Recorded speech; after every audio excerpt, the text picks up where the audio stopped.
In the waiting room, the man who walks out into the day and the city isn't you, but there is something in his shoulders, in the way he holds his back, as if he's lived with reticence and dream too many years, that reminds me of your slenderness. And I wonder, sitting here, if someone ever watched you walk from shadow into light years ago, someone seeing someone else in you, remembering. And isn't this the finest bloom of loss, the opening of recognition into all its other lives, in an instant, resonance, reminding us of everything at once, and love.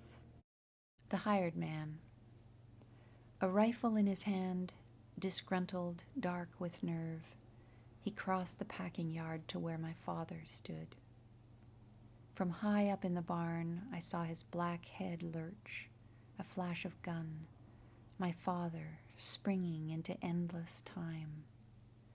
I heard the metal snap, the cartridges kicked out in angry steps across the gravel lot.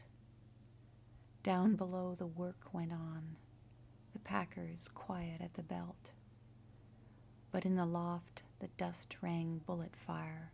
The roof blew open over me and swallows shot through, crazy with light. Metaphor. The willows go down, creaking on their knees. Pond grasses lean into noon, blonde with animal warmth. Wild dogs, jays, and quail.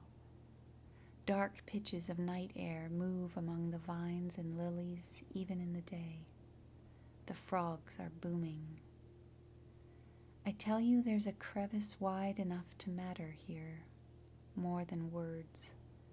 Stones fall over the edge into the darkness, rivulets of water, bits of earth and root.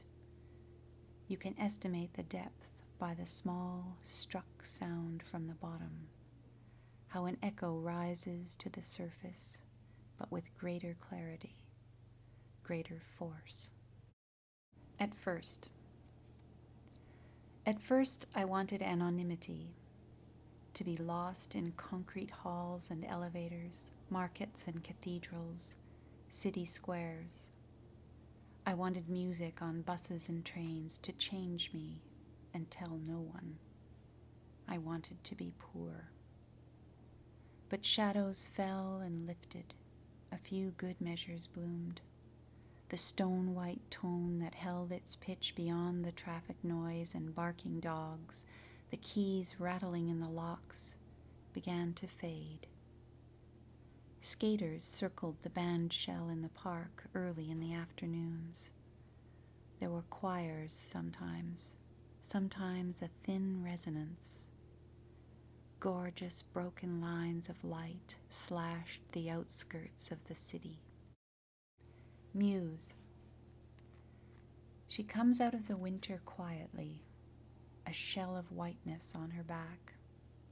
She comes with nothing in her hands, which is not to say she carries nothing.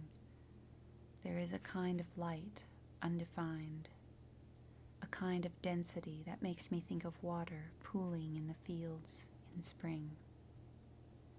She comes as morning comes, the first sense almost imagined, almost real.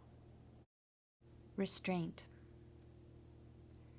These cherries, picked before the sun scalded the tractor hood and scorched the barn door handles, making them too hot to touch, were carried into the laneway by the Polish women, still in shoulder harnesses, who eat their bread and cheese under the trees on cannery crates, in kerchiefs the color of geraniums and summer tablecloths. Mrs. Kanya takes her shirt off in the heat to fan herself, while the northern men, down from the reserves, turn their faces to the blue lake out of gentleness, and the Italian women who speak a language of vowels and wrap their sandwiches in scarves laugh from under the shed roof, one showing her gold tooth like a flash of thigh, the other only grateful.